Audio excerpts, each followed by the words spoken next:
6:37 en el territorio continental ecuatoriano, buscando la verdad en la revista de opinión Democracia. Queremos saludar a nuestros primeros invitados de este lunes, el doctor Javier Bustos, experto en tributación, y el ingeniero Osvaldo Landázuri, analista económico y empresario. El tema que nos trae a la mesa de análisis tiene que ver con el último dictamen de la Corte Constitucional respecto de la reforma tributaria que está vigente desde el año anterior y que entró por Ministerio de la Ley debido a que la Asamblea perdió el tiempo, cuando no, diríamos, y simplemente no hizo las observaciones, las reformas necesarias. Simplemente lo que se hizo es que pase el tiempo y entre por Ministerio de la Ley. ¿Qué implica este dictamen de la Corte Constitucional, doctor Javier Bustos, y cómo va a incidir? Es un dictamen de inconstitucionalidad parcial lo que se ha pronunciado la Corte Constitucional. ¿Qué implica esto? Doctor Bustos, muy buen día. Gracias, Miguel. A todos los que nos escuchan, buenos días. La declaratoria de inconstitucionalidad parcial dictada por la Corte Constitucional a la Ley de Desarrollo Económico, aprobada en noviembre del año anterior, básicamente tiene algunas implicaciones dentro de un análisis en que varios temas tributarios, yo creo que la mayoría se declararon constitucionales, y puntualmente otros que tienen vicios de inconstitucionalidad. Quizás los más importantes en materia económica, creería yo, que es las reformas incorporadas por esta ley para el régimen especial de Galápagos y las nuevas modalidades contractuales para explotación de hidrocarburos, que la Corte determinó que, tratándose de una ley de urgencia económica, debe existir este principio que no es formal de la unidad de la materia, sino que es esencial por la complejidad de los temas económicos como tales. Entonces, ese régimen queda expulsado del ordenamiento jurídico, se volvería al régimen que estaba vigente antes de estas reformas, una vez que la sentencia se publique en el registro oficial. Eso por estos dos temas. Luego, existieron también unos temas declarados inconstitucionales ya sí en materia tributaria. La primera, que quizás la más importante con la que entró esta ley también, era la exoneración del impuesto a la herencia a los hijos, fruto de esta reforma. Entonces, un poco para quienes nos escuchan, el contexto es que se determinaba que los hijos, a la muerte de su padre, no pagarán impuesto a la renta, este impuesto sobre herencias, legados y donaciones que existe en el Ecuador, que fue una de las propuestas de campaña del propio presidente también, porque la Corte hace una distinción que para mí es muy razonable, en lo cuanto tiene que ver un principio que es importante: de los que más tienen, más paguen, y es la capacidad contributiva. Entonces la Corte dice, si la calidad de hijo no tiene una connotación importante de capacidad contributiva, ¿por qué estos no pagan y otras personas que no sean hijos, pero que sean herederos, vayan a pagar impuesto a la renta? ¿Sí? Claro, a la luz de cuando ya todo esté escrito es fácil opinar o comentar, ¿no? Pero ¿qué pasó en este tema? Quizás debía derogarse el impuesto a la herencia para todos los que reciban una herencia, hijos, no hijos, tíos, sobrinos, los padres también que están dentro de la línea de sucesión, pero eso no ocurrió, se eliminó para los hijos, y la Corte hace esta reflexión, que eso no es una connotación de carácter económico relevante frente a otros herederos que no sean hijos, y vuelve el impuesto a la herencia en las mismas condiciones que estaban a la ley anterior. Luego también tenemos puntualmente el régimen RIMPE, negocios populares. En el régimen RIMPE tenemos dos grandes grupos: el de negocios populares, que facturan hasta $20,000 mensuales, y el RIMPE emprendedores, que es desde los $20,000 hasta los $300,000. Puntualmente, sobre el RIMPE emprendedores no se declaró la inconstitucionalidad. Se determinó que pueden existir estos regímenes simplificados justamente para fomentar la formalidad de los contribuyentes por la complejidad que implica el tema tributario. Pero este RIMPE, negocios populares, que facturaban hasta $20,000, pagaban un valor fijo de $60. Y entonces aquí la Corte también dice que, primero, no es lo mismo poner a una persona que gane $1,000 a una que gane 20,000, es decir, en el propio rango también hay una distinción que es importante, y tanto el que ganaba 1,000 o hasta 20,000 pagaba los $60, entonces no se cumpliría el tema de la capacidad contributiva. Y también me parece que es importante la reflexión que decía, pero no necesariamente facturar el valor que fuera, ¿no? 1,000, 2,000 o hasta los $20,000, significa que eso implica una renta, porque muchas empresas o muchas personas pueden tener pérdidas, a lo menos en los primeros años de estos emprendimientos, ¿no? Entonces, la Corte determinó que este régimen sea inconstitucional, aparte que es un régimen temporal hasta por 3 años, pero su vigencia va a estar hasta diciembre del 2023, es decir, dentro de estas facultades que tiene la Corte de determinar una inconstitucionalidad diferida en el tiempo, le da un tiempo de vigencia mucho más importante. Y yo creo que la última tema declarado inconstitucional, existe un régimen particular que se aprobó en esta Ley de Desarrollo Económico, que es la declaración de activos provenientes de rentas que estaban en el exterior y que no habían sido declarados, ¿sí? Se estima que existen unos 30,000, 40,000 millones de dólares de personas ecuatorianas en el exterior que podían y que pueden ser sujetos de regularización, un régimen temporal hasta el 31 de diciembre, que con relación a este régimen se declara que el régimen es constitucional porque había en particular una demanda que solicitaba que se daba un trato discriminatorio para aquellas personas que tenían activos no declarados en el Ecuador. Entonces dicen, pero solo esto se les dio a los del exterior, no a los que teníamos o tenemos activos en el Ecuador que no tenemos regularizado ese patrimonio. La Corte dijo que el SRI no se puede dar el mismo contexto porque se requiere firmar convenios internacionales con Estados Unidos, por ejemplo, que lo tenemos, con otros países para ver las cuentas, los activos, los inmuebles que tienen ecuatorianos en el exterior. Es difícil, entonces se declaró esta parte constitucional. Sin embargo, la propia ley, porque los regímenes de amnistía o de remisión tributaria internacionales determinan quien haga un sinceramiento de su patrimonio, lo hará siempre que no tenga un riesgo tributario o un riesgo penal, porque si yo me acojo a este régimen y pago una tarifa que hoy por hoy es el 5.5% de esos activos que estén en el exterior que no hayan sido declarados, si yo me acojo a esa declaración, la ley determinaba que no podré ser iniciado un proceso penal en mi contra por defraudación tributaria, contrabando o enriquecimiento no justificado. La Corte Constitucional, el análisis que realiza es que las facultades que tiene la Fiscalía General del Estado para iniciar o ni iniciar acciones penales son las que están en la propia Constitución. Entonces no puede existir estas figuras de declaratorias en leyes que no se puedan hacer investigaciones penales respecto a algo que está determinado como un delito, ¿no? Y nosotros tenemos un delito tributario que se llama la defraudación tributaria. Entonces, esa es la parte del régimen que, por limitar las facultades de la Fiscalía General del Estado, la Corte resolvió declararla inconstitucional, que tendrá vigencia una vez que esta sentencia, dictada el día viernes 28, sea publicada en el registro oficial. Doctor Bustos, antes de darle la palabra al ingeniero Osvaldo Landazuri, en el tema, para estar claros, en el tema sobre las imposiciones, el cuadro que cambió esta ley de desarrollo económico y reforma tributaria, eso la Corte Constitucional no ha tocado como para cambiar el régimen de aquí a futuro, régimen impositivo.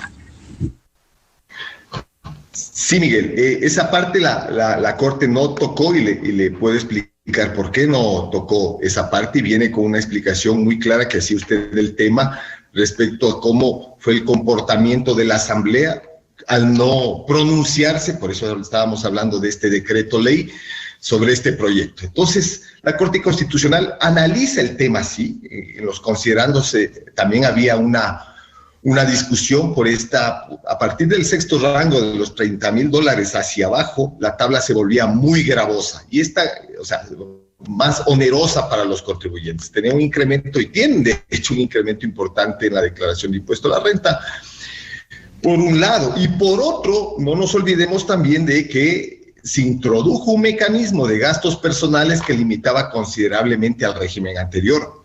La Corte hace una reflexión y dice: mis competencias son para determinar si esto es constitucional o inconstitucional. A la luz de lo que existe, no se da un tema de confiscatoriedad, es decir, no significa que una persona en esos rangos, por la variación de la tabla, vaya a ver afectada su subsistencia o la de su familia. En tal caso, señala la propia Corte Constitucional, yo no soy el foro adecuado donde yo debo determinar qué tarifa es justa, si el 37, si el 30 o el 29, o si los gastos personales deberían ser un poco más, un poco menos. Dice, eso no me corresponde, yo veo a la luz de lo que debo analizar, y solo puede ser a la luz de la inconstitucionalidad. De hecho, la sentencia de la Corte dice que no cabe hacer ningún análisis de ilegalidad, porque eso no es una competencia de la Corte, sino velar por los principios constitucionales. Determina que la tabla, con los incrementos que hubo a partir del sexto rango en adelante y con la limitación que hubo de las deducciones, no era un tema inconstitucional, y que en todo caso tanto la presidencia como la Asamblea Nacional tienen perfectamente su competencia para reformar ese tema cuando a bien crean conveniente. Bien, ingeniero Osvaldo Landázuri, ¿cómo ha visto usted este dictamen de la Corte Constitucional con estos ingredientes que ha descrito el doctor Javier Bustos? Por ejemplo, el tema de la restitución del impuesto a la herencia para los hijos y también el tema impositivo. Muy buen día. Buenos días, Miguel. Un saludo igual a Javier, a tus radioescuchas, y gracias por la invitación. A ver, yo creo que el tema, bueno, yo no soy abogado, así que Javier lo explicó bien en términos legales lo que tiene que ver con el alcance de la Corte Constitucional y sus dictámenes, etcétera. Yo más bien quisiera enfocar por el punto de vista económico y político. Me parece, a ver, primero, Miguel, que esta ley, recordemos que pasa con un acuerdo entre el gobierno y la facción correísta, que al final se abstiene de votar, y creo que queda un mensaje claro para la legislatura, en el sentido de decir que pues luego se hacían los que fue negada y que fue una negación tácita respecto a lo que se había presentado, etcétera. Bueno, primero la Corte dice que no, y en resumen no se reforma ninguna tabla. Lo más relevante, creo, para la población era entender qué iba a pasar con los impuestos que estamos pagando, sobre todo la clase media, y eso no ha cambiado. Entonces, en términos recaudatorios, pues yo veo que la tabla se mantiene, y por otro lado, Miguel, veo también que la recaudación tributaria del gobierno es bastante elevada. Para que tengamos una idea, hasta el mes de septiembre de este año estamos recaudando alrededor de los 13.200 millones de dólares,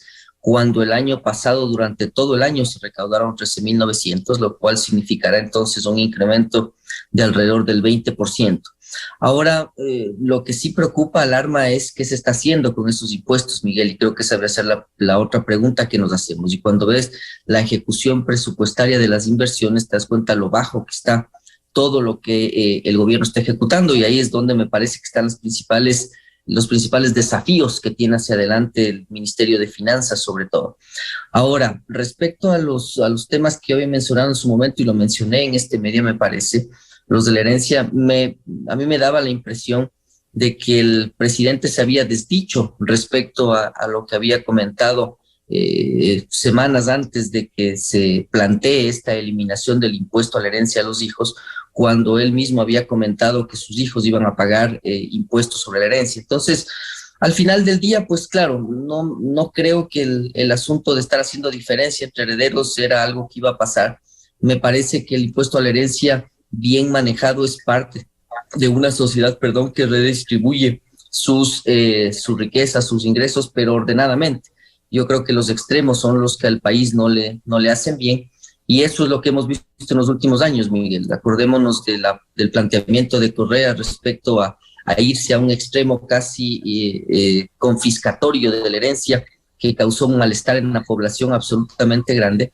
Y por otro lado, el extremo de decir que nadie paga impuesto a la herencia tampoco es correcto. Todos los países tienen un impuesto a la herencia que debe ser manejado técnicamente.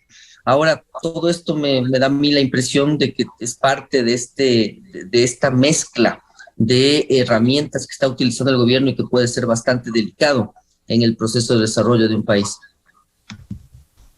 En ese sentido, está correcto, más allá del tema del contenido del dictamen, pero conceptualmente está bien lo que ha hecho la Corte Constitucional, doctor ingeniero Landázuri. Yo creo que en la medida que le corresponde, sí. Es decir, yo veo que el análisis que hace la Corte, insisto, Miguel, sin ser abogado, es un análisis bastante técnico de la unidad de materia, de qué es lo que tiene que ver con sus propias competencias y qué es lo que no tiene que ver. Entonces, se ve un análisis relativamente consistente. Es decir, cuando ellos hablan de la herencia, por ejemplo, se refieren a que no pueden unos estar pagando y otros no, lo cual me parece que está bien. Por ejemplo, muchos no nos percatamos de estas diferencias respecto a qué herederos pagan y qué herederos no pagan. Entonces, en términos generales, yo veo que la Corte Constitucional es un buen soporte para el país en términos de dar respuesta a las inquietudes y su consistencia con la Constitución. Entonces, yo por ahí no le veo tanto problema. Insisto que el asunto más relevante tiene que ver con el aumento de los impuestos a la clase media para lo que tiene que ver con ingresos al fisco. Y eso sí se mantiene. Entonces, no veo que esto vaya a alarmar a los ingresos que el país deberá pronosticar, por ejemplo, Miguel, para el presupuesto del próximo año. Es decir, el próximo año se mantendrán ingresos elevados por recaudación impositiva, y eso creo que es lo más importante en términos económicos. En términos políticos, pues está bien lo que está haciendo la Corte, ¿no? Es decir, qué es lo que hace sentido con la Constitución y qué es lo que no. Doctor Javier Bustos, uno de los principios es la seguridad jurídica, la legalidad. En este caso, con este dictamen de la Corte Constitucional, da certezas, da seguridad. Con el dictamen, una parte inconstitucional y lo otro, la confirmación de que ha sido constitucional. Sobre ese punto, Miguel, este tema hay que verlo un poco en el contexto, ¿no? Es decir, la propia Corte, yo creo que empieza llamando la atención de estos órganos colegisladores para la aprobación de leyes tributarias, que es la propia el Ejecutivo y la Asamblea Nacional. Y de hecho, el que tengamos esta ley criticada en varios temas, ¿no? Yo creo que justamente era porque la propia Asamblea Nacional no cumplió su actividad como legislador respecto a estos temas, que podía hacer todas las variaciones de la tabla, todos los ajustes y todas estas deficiencias, ¿no? Entonces la Corte se deslinda de esos temas y dice sobre política tributaria y sobre técnica tributaria, no esperen de esta Corte que vaya a entrar a legislar. Luego hay un tema que no es menor, Miguel. Este procedimiento de las leyes de urgencia económica, el cuestionamiento es si aplican a leyes tributarias. ¿Por qué? Porque la Constitución dice que el 300 de la Constitución, solo mediante ley aprobada por Asamblea Nacional se podrán determinar impuestos. Porque claro, cuando tenemos un régimen tributario que viene propio del Ejecutivo y nadie entra en su discusión y en su debate, más parecería ser que estamos entrando a la época en que el feudal dictaba las leyes para sus subordinados. Entonces la participación de la Asamblea no solo es, para mí es un tema esencial y activo. En tal caso, para mí la Corte no entra a esa profundidad si se pueden aprobar tributos, a falta de un pronunciamiento expreso de la Asamblea como órgano colegislador, porque solo la Asamblea puede establecer más gravámenes para los administrados y para los ciudadanos.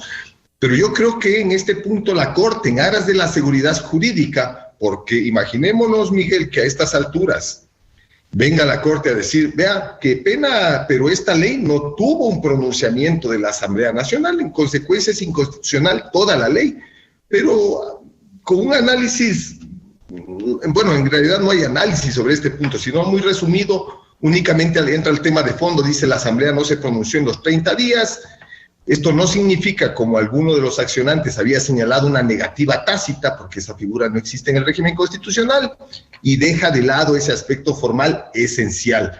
En todo lado, si a alguien debemos achacar el tema de la seguridad jurídica o de los problemas de esta ley, justo cuando un importante grupo de contribuyentes iba a acogerse a la regularización de activos en el exterior en este último trimestre también, yo creo que es una responsabilidad que la tienen compartida el Ejecutivo y el Legislativo en cómo nació aprobar esta ley. A la Corte ya les llegan las acciones ya sobre hechos realizados. Yo creo que defiende en lo que es defendible sustancialmente todo el cuerpo de la ley. No nos olvidemos que esta ley trae reformas en el IVA, en el renta, en ISE, en el propio ISD, temas que no se han declarado inconstitucionales. En todo caso, sí tenemos también que reconocer y distinguir que esta Corte Constitucional sí tiene un quiebre frente a otras cortes constitucionales y ha hecho valer sus criterios, sus decisiones. También este no es un voto de mayoría total, ¿no? Existen votos salvados, votos excluyentes. Entonces hubo todo un proceso de discusión y de debate dentro de un año, que es ya el que va a cumplir la ley.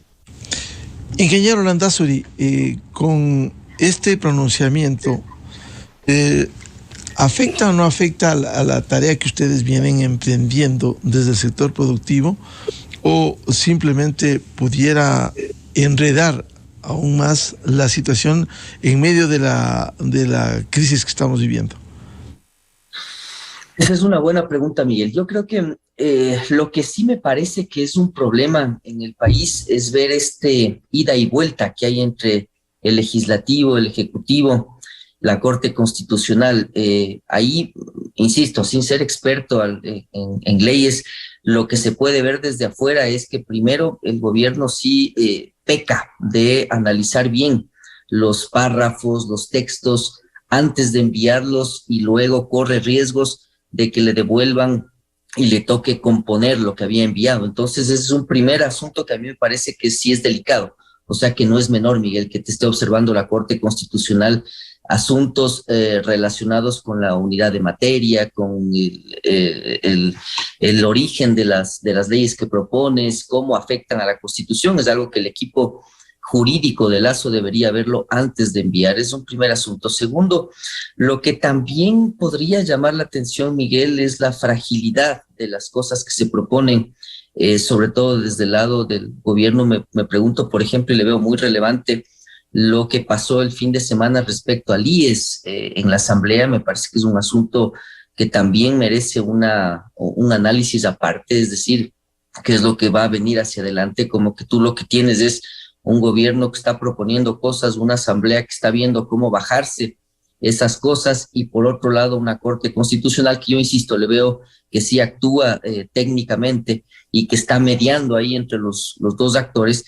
Y lo que sí podría pasar, Miguel, es que esto abona en buena medida a lo que se percibe como una suerte de sin rumbo, ¿no? Es decir, no sabes hacia dónde van las cosas, qué se va a aprobar, qué no se va a aprobar, y por lo tanto aumenta la incertidumbre. Yo creo que al respecto hemos hablado, Miguel, y lo que se está viendo desde afuera del sector privado es esta palabra, es incertidumbre, y en la línea de aquello, pues tú tienes riesgos cada vez más altos. Es imposible buscar que un proyecto con tasas de retorno tan altas que compensen el riesgo país ecuatoriano permita que la inversión extranjera llegue al país.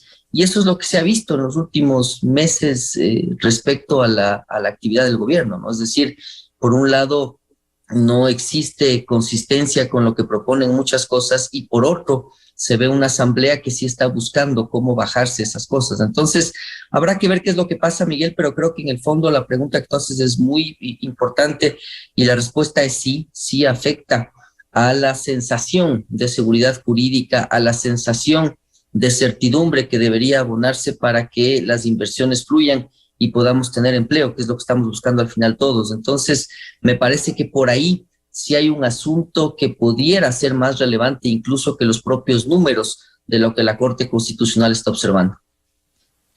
Doctor Bustos, este pronunciamiento que hace la Corte Constitucional genera seguridad jurídica o pudiera de alguna manera generar incertidumbre que ha habido, al menos cuando se han producido reformas tributarias y a veces no ha generado seguridad jurídica? No, claro, sin duda, Diego, sin duda, Miguel, el tema, estos temas sí generan una incertidumbre jurídica porque en menos de un año hay unos temas que están declarados inconstitucionales, ¿no? Pero yo creo que lo que nos debería sorprender a la ciudadanía es que, no nos olvidemos, la primera demanda fue presentada por el señor Yacu Pérez el 30 de noviembre, apenas había salido la ley. Entonces, lo que debe sorprendernos es que ya presentadas estas 8 acciones de inconstitucionalidad, el Ejecutivo ni el Legislativo tuvieron una capacidad de reacción para ajustar todo lo que debía haberse ajustado en esta ley. Y la ley, la Corte, que toma un tiempo razonable, creo yo, gana hubieron algunas mociones para reformar esta ley, todo ese tema, pero tal es la relación y la carencia de líderes a nivel político para abanderar estos temas que tuvimos que llegar justo a este punto, a que sea otro órgano el que, cuando las situaciones o los conflictos de orden político bien deberían ser resueltas por el propio Ejecutivo y Legislativo, cuando hay temas muy claros que ha sido advertido esta Corte, ni mejorarla la ley, no solo por estos 3 temas, hay muchos temas que ya hemos conversado acá, que son perfectamente mejorables y evaluables a la luz de lo que ha transcurrido, pero le ganó la Corte a una reacción del Ejecutivo y más aún del Legislativo, y yo no veo que estemos tampoco a luces de una reforma tributaria para ajustar algunos temas que son importantes, que son necesarios, tal como había señalado Osvaldo, para atraer inversión, para que la gente trabaje tranquila, porque estos temas sí mueven el escenario. Yo tenía unas previsiones de estar dentro de este régimen, me quitan el régimen, y ya quienes conocen de materia petrolera abundarán sobre el tema de qué cambios implica este tema de un régimen que duró casi menos de un año, y ya otra vez tenemos que volver a un régimen petrolero anterior, que me parece que por ahí son las cosas más serias en los temas de inconstitucionalidad de esta ley. Ingeniero Osvaldo Landazuri, consecuentemente la expectativa del sector productivo al cierre de este año con estas condiciones y con esta restitución en el caso del impuesto a la herencia y la normativa expedida por la Corte. A ver, yo creo que ahí vamos a encontrar, Miguel, puntos de vista, ¿no? Yo he sido bastante ácido en analizar la actuación del gobierno. He estado ahí en debates, invitado por ti mismo junto con el ministro Prado, es decir, respecto a cómo está la producción, lo cual ha sido bastante enriquecedor desde mi punto de vista. A ver, yo creo que el gobierno sigue en una burbuja y quiere ver lo que quiere ver, es decir, está pensando que esto se relaciona con un problema de comunicación solamente cuando hay asuntos profundos que deben cambiar. Entonces, hacia adelante, ¿yo qué es lo que veo, Miguel? Pues veo un país que no está invirtiendo, veo un país que todavía se ve muy riesgoso y sobre todo veo un esfuerzo demasiado grande del gobierno en enfocarse en el asunto fiscal, es decir, en entender cómo logras tener superávit lo más pronto posible. Y eso sí es bastante peligroso, Miguel. ¿En qué sentido?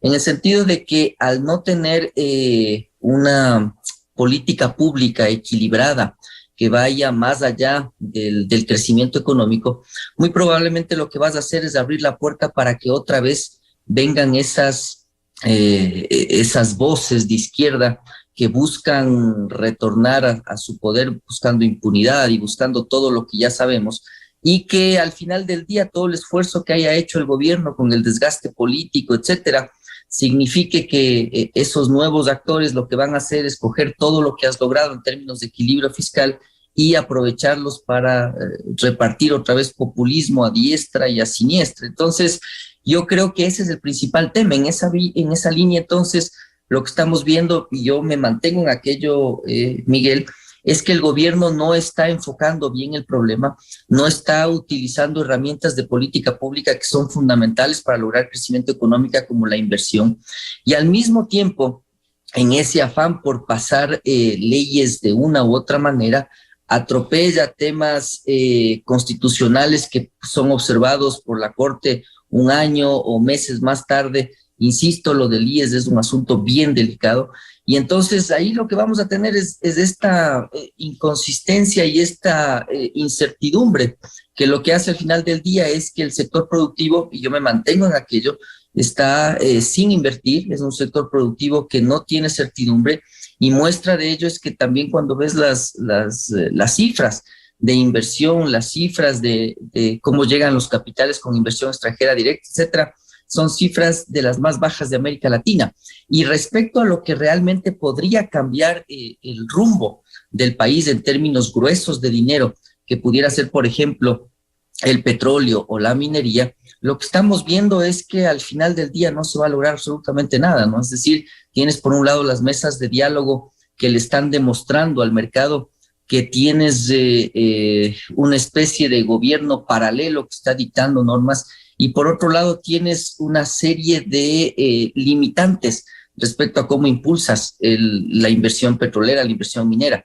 Entonces, mucho me temo que al final del día no pasará nada en términos fuertes, en términos relevantes de inversión, y por lo tanto, ojalá el gobierno vaya modulando este aspecto de cómo utilizar el equilibrio económico para dar bienestar a la sociedad, que es al final del día lo que todos buscamos. Entonces, ahí, Miguel, me parece que es bien importante que el gobierno cambie el chip, que incluya a otros actores que le muestren que hay una vía intermedia, es decir, que el crecimiento económico no es lo único, no es autosuficiente como para generar bienestar, que tiene que haber inversión, que tiene que haber política pública, y ahí probablemente vamos a encontrar un cambio de percepción respecto a lo que el gobierno está logrando en términos de equilibrios fiscales. Entonces, más allá de aquello, me parece que el sector productivo va a terminar un año complicado, y lo que más me inquieta es el 2023, que incluye unos factores externos bastante inciertos respecto a Estados Unidos, Europa, a la guerra entre Rusia y Ucrania, y es ahí donde se va a ver la habilidad que tiene el gobierno, por ejemplo, para conseguir financiamiento, para tratar de suscribir otro acuerdo con el Fondo Monetario Internacional, que yo le veo que es fundamental para garantizar recursos del próximo año. Y es ahí donde, insisto, se va a ver la inteligencia emocional que pueda tener el régimen como para poder entender un modelo de desarrollo equilibrado que no abra la puerta a nuevos populismos que realmente tanto daño le han hecho al país. Bien, muchas gracias. La atención al doctor Javier Bustos, experto en tributación, y al empresario y analista económico ingeniero Osvaldo Landazuri por abordar este dictamen de la Corte Constitucional respecto de la Ley de Desarrollo Económico, Reforma Tributaria. Muy amable por ilustrarnos, Javier y Osvaldo. Muy buen día. Gracias, Miguel. Un buen día. Saludos, Javier.